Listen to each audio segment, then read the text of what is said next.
Salut à tous et bienvenue sur cette nouvelle vidéo. Déjà, je vous présente un peu ma chaîne. Peut-être que tu es nouveau sur la chaîne, tu débarques, tu sais pas ce qui se passe ici.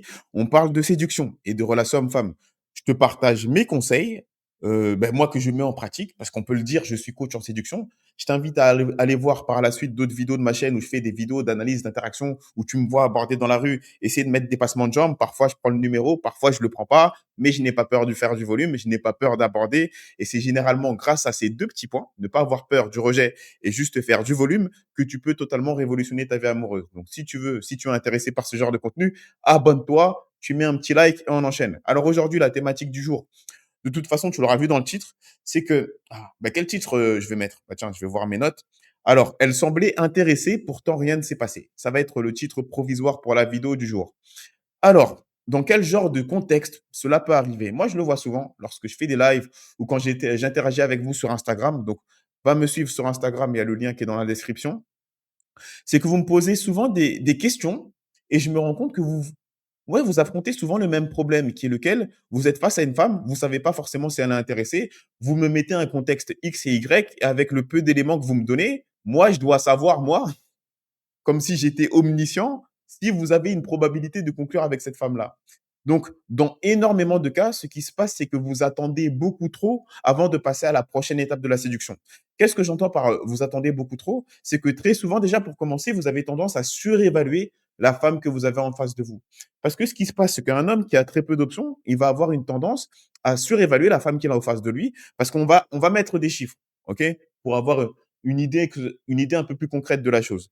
On va dire que cette femme qui est en face de lui, c'est une 6 sur 10. Mais de par ton manque d'options, si tu es dans cette situation, tu auras tendance quelque part à la traiter comme un 8 sur 10. Parce que tu n'as pas beaucoup d'options. Ça fait que dès que tu vas avoir une femme qui va interagir avec toi et qui va te démontrer un minimum d'intérêt, ce que tu vas en faire, toi, tu vas en faire des films. Tu vas te dire non, mais en fait, le minimum d'intérêt qu'elle m'a montré, déjà pour commencer, tu vas avoir du mal à dissocier, à discerner qu'est-ce qu'une femme aimable, lorsqu'une femme elle est aimable ou elle est courtoise, ou lorsqu'une femme elle est vraiment intéressée. Pourquoi? Parce que tu n'as pas beaucoup d'options. Ça fait que ton cerveau, dès qu'il va voir une femme qui est un minimum belle, et quand je dis minimum belle, même un 5 sur 10 sur tes critères à toi, qui pourraient matcher avec ce que tu recherches chez une femme d'un point de vue physique, dès qu'une femme va matcher ne serait-ce que 50% sur les critères physiques que toi tu recherches, ton cerveau va se convaincre que non, tu sais quoi? Au final, c'est pas un 5 sur 10, mais c'est un 8 sur 10. C'est ma seule option. Et le but du cerveau, ça me fait penser d'ailleurs à ma vidéo sur l'hypergamie. Va faire un petit tour sur ma chaîne où je t'explique un peu la nature féminine. Ou ton but à toi, en tant qu'homme et en tant qu'être humain, c'est de te reproduire avec la meilleure option génétique possible. Mais lorsque le cerveau, il n'a pas beaucoup d'options de reproduction, ce qu'il va faire, c'est que dès qu'il a une seule option, il va mettre tous ses œufs dans le même panier et il aura une tendance à surévaluer cette femme et à surévaluer chaque signe d'intérêt. Donc là, c'est ta première erreur. Je le dis souvent, je le répète à chaque fois dans chaque vidéo, mais je veux que tu le comprennes. C'est le principe, tu n'as pas assez d'options. À partir du moment où tu n'as pas assez d'options, tu vas prendre de mauvaises décisions.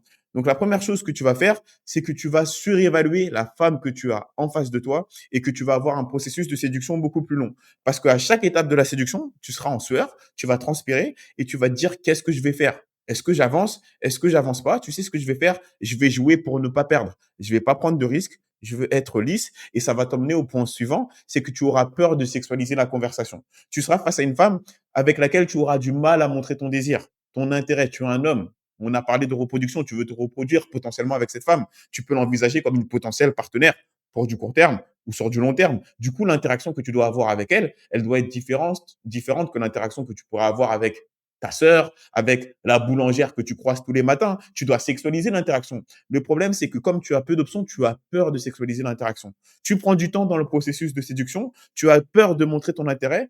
Et je vais vous expliquer une chose sur l'intérêt d'une femme, c'est que l'intérêt d'une femme, il est pas un peu binaire comme nous. Nous, très généralement, quand on voit une femme, on sait dès le début de l'interaction quasiment si on peut l'envisager pour du court terme. Généralement, quand tu l'envisages pour du court terme, c'est qu'elle ne matche pas à 100% avec tes critères.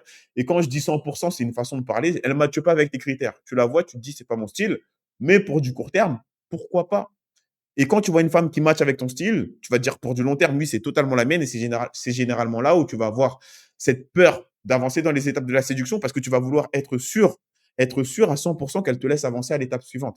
Et la masculinité, comme je vous le dis souvent, c'est prendre le risque, même lorsque tu n'es pas sûr, d'avancer dans les étapes de la séduction. Donc, pour revenir à ce point-là, c'est que tu vas avoir peur de sexualiser l'interaction. Et tu vas être face à une femme qui, du coup, va avoir un niveau d'intérêt, à la différence de nous. Au début, les femmes ont un niveau d'intérêt très généralement qui est modéré et qui gagne en intérêt, qui gagne en investissement avec le temps. Et comment le désir d'une femme évolue? Ben, ça va dépendre de ta masculinité, ça va dépendre de ton leadership. Si tu n'as pas de leadership, tu as peur de sexualiser parce que tu joues pour ne pas perdre, l'intérêt d'une femme, tu sais ce qu'il va faire avec le temps? Elle va venir avec un intérêt comme ça, mais elle va te regarder avec un œil de potentiel partenaire, inconsciemment ou consciemment, elle va se dire: «Tu sais quoi?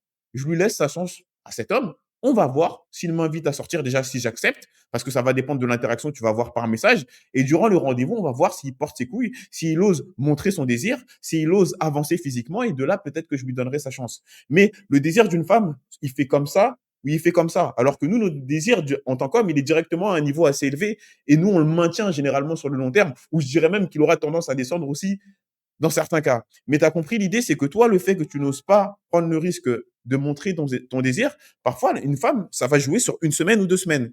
Je vais vous faire un peu de story time. Moi, il y a un moment de ma vie où je travaillais dans un beach club, dans la partie animation. Du coup, j'étais entouré de femmes assez jolies et souvent, pendant la pause déjeuner, bah, j'étais le seul homme et ça fait que parfois, limite, elles oubliaient ma présence. Elles commençaient à se confier entre elles, entre femmes et moi, du coup, je prenais des notes. C'est de là, du coup, que j'avais aussi lancé ma chaîne YouTube et que j'arrivais à faire une vidéo par jour. C'est que c'était une mine d'or, ces femmes-là. Elles me partageaient un peu tous les secrets féminins, l'envers du décor.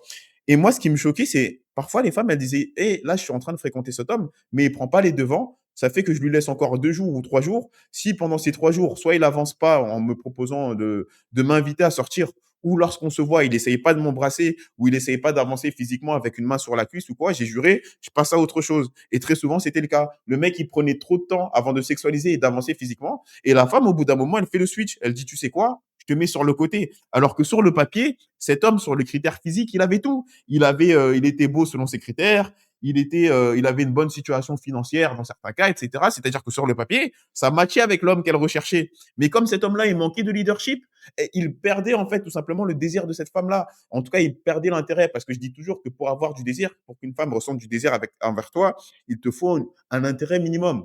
Donc, pour conclure sur cette vidéo d'aujourd'hui, parce qu'aujourd'hui, je vais peut-être passer le record de faire moins de 10 minutes de vidéo, c'est que dans beaucoup de cas, lorsque vous êtes dans une situation où vous vous dites: «Ah, je sais pas quoi faire avec cette femme. Avant, elle est intéressée, mais elle l'est moins». Très souvent, c'est que vous n'avez pas osé prendre du leadership. Vous n'avez pas osé avancer dans les étapes de la séduction. Parce que vous avez survalorisé cette femme, vous l'avez mise sur un piédestal. Donc, ce que vous devez faire, c'est avancer dans les étapes de la séduction. Bien sûr, vous devez le faire avec structure. Vous devez le faire avec une structure qui vous permet de voir des signes d'intérêt et d'avancer à chaque étape. Et plus vous allez avoir des compétences sociales, plus cette avancée dans les étapes de la séduction, elle va être faite de façon naturelle. Une femme, je vous l'ai dit dans une de mes vidéos, putain, j'ai fait beaucoup de vidéos moi dernièrement, c'est qu'elles ont un espèce de système d'ingénierie inversée. Qu'est-ce que j'entends par là? C'est-à-dire que nous, en tant qu'hommes, qu'est-ce qu'on doit penser à un homme? Là, je parle d'homme masculin, hein, parce que c'est pas le cas de tous les hommes qui nous regardent. C'est que, ok, cette femme me plaît, donc j'avance dans les étapes de la séduction. Ça, c'est notre système normalement en tant qu'homme, ou en tout cas un homme qui est masculin et qui est séducteur. Une femme, dans sa logique féminine, c'est cet homme, il peut potentiellement me plaire, mais comme je vous l'ai dit, son niveau d'intérêt d'une femme au début, il va être très mitigé. Ce qui va faire que vous allez réussir à transformer son niveau d'intérêt en désir, ça va être votre leadership. Plus vous allez avancer en ayant des compétences sociales pour que chaque étape où vous passez, du coup, quand vous passez d'une étape, de l'étape 1 à l'étape 2, à l'étape 3, à l'étape 4, via vos compétences sociales, que ce soit fait de façon naturelle. Et plus vous allez avoir des compétences sociales et plus c'est fait de façon naturelle, plus la femme va être amenée à se dire, bah attends, quand je l'ai rencontré, je l'envisageais pas spécialement, mais l'invitation à sortir a été fluide. Et quand il m'a invité à sortir, on a eu des contacts physiques, il sexualisait l'interaction et ça m'a pas mis mal à l'aise parce qu'il l'a bien fait. Et au final, on s'est embrassé pendant le rendez-vous. Il m'a proposé de passer à la maison. Mais comme ça a été fait de façon tellement naturelle, comme il a des compétences sociales, je suis allé chez lui, je l'ai embrassé et il s'est passé plus si affinité. Et vous connaissez cette sensation, ce discours des femmes, pour les experts là, j'en suis sûr que vous allez me confirmer dans les commentaires. Lorsqu'une femme, elle est dans votre lit, il se passe ce qui se passe, elle vous fait le fameux commentaire de putain, mais ça, c'était pas prévu, c'est la première fois que ça m'arrive. Ce commentaire féminin. C'est lorsque vous avez fait preuve de bon leadership. Une femme ne doit pas sentir de friction lorsque vous avancez dans les étapes de la séduction. Et à partir du moment où toi, tu conscientises que, ah, là, c'est le moment d'avancer à l'étape suivante. Mais, oh, mais qu'est-ce que je dois faire? Je veux pas prendre trop de risques. Souvent, c'est un manque de compétences sociales et c'est un manque de coronesse, c'est un manque de masculinité. Lorsque vous arrivez à avoir ces 3 points-là, vous allez pouvoir avancer et soit vous allez vous retrouver avec des femmes, vous allez me dire, c'est pas que son niveau d'intérêt, il a descendu ou quoi, c'est qu'elle m'a mis un stop, elle m'a mis un recalage. Dans énormément de cas, vous osez pas vous manger le stop. Vous essayez un moyen de l'éviter et ça fait que vous finissez dans la friend zone. Et c'est pour ça que vous vous retrouvez dans des scénarios où on fait des questions-réponses en live, parce que ça m'arrive de faire des lives, j'essaye d'en faire au moins une fois par semaine, où c'est souvent les mêmes questions qui reviennent. Écoute, qu'est-ce que je dois faire dans cette situation-là? Qu'est-ce que je dois faire dans cette situation-là? Souvent, la réponse, c'est t'avances dans les étapes de la séduction et le courage d'affronter ton bâche. Ton bâche, tu vas te le manger tôt ou tard. Plus tôt tu te le manges, mieux c'est. Et tu vas apprendre sur le chemin. Et plus tu vas apprendre, plus tu auras des compétences sociales et plus tu auras une structure pour éviter ces bâches-là. Parce qu'encore une fois, je te le dis, c'est que la femme va suivre ton leadership. Les femmes, quelque part, sont des suiveuses. Ça sonne un peu péjoratif, mais je veux que tu comprennes que sont des suiveuses. Des suiveuses, elles vont suivre ton leadership. Si ton leadership est bien géré, tu pourras convertir beaucoup plus de femmes que les garder à l'étape de ah, tu n'as pas sexualisé avec elle, tu n'as pas osé avancer avec elle, tu n'as pas osé avancer physiquement avec elle. Qu'est-ce qu'elle va faire? Pour certaines, elles vont te disqualifier au bout de 2 jours. Pour d'autres, ça va durer peut-être 2 semaines, mais tu as une période d'essai. Voilà, c'est ça. Le bon. Bah tiens, on va conclure là-dessus. Tu as une période d'essai avec les femmes. Et vous, pendant cette période d'essai, vous n'osez pas prendre le leadership, vous jouez pour ne pas perdre. Pendant cette période d'essai, il faut te dire que des Cristiano Ronaldo Prime, il faut mettre tous les buts possibles, tous les passements de jambes, tu mets tous les. Il y a une occasion de mettre un tir cadré, pas cadré. Essaye pas seulement d'avoir des tirs cadrés. Parfois, tu dois tirer de 30 mètres pour voir si le but il passe ou pas. Il faut que tu tâtes un peu le gardien de but, s'il est bon ou s'il est pas bon. Ok? T'as compris? Donc, du coup, c'était le cœur de la vidéo. Comment conclure en une phrase? C'est que ose avancer dans les étapes de la séduction. Maintenant, il faut le faire de façon structurée, il faut le faire avec des compétences sociales. Et c'est là que mon accompagnement intervient pour ceux qui veulent être capables, du coup, d'avoir ce fameux leadership et que ce soit fait de façon naturelle pour optimiser tes opportunités de rencontre et tes opportunités, ta façon de conclure, ton taux de conclusion, ça se dit. Bref, ta capacité à conclure avec les femmes, on peut se réserver un appel. Si tu te reconnais dans cette situation où tu es face à des femmes et à chaque fois que tu restes un peu dans cette friend zone, dans ce moment un peu lisse, ou quand elle est en bas de chez toi, il faut la faire monter, tu commences à transpirer un peu, ou tout simplement, tu es au restaurant avec elle, tu as réussi à avoir un rendez-vous, mais au moment de sexualiser, tu galères un peu. Au moment d'avancer physiquement, tu galères un peu. Ou même, revenons un peu depuis le début, dans les abordages de rue ou dans un événement social, tu sens que tu as besoin d'être accompagné, d'avoir une structure claire. Réserve ton appel avec moi. Va faire un petit tour dans la description pour qu'on se réserve un appel et qu'on voit ensemble ta situation. J'ai une structure qui te permet de sortir de la problématique dans laquelle tu es. Donc, c'est la fin de la vidéo. C'est tout pour moi et je te dis à très bientôt pour la prochaine vidéo du coup.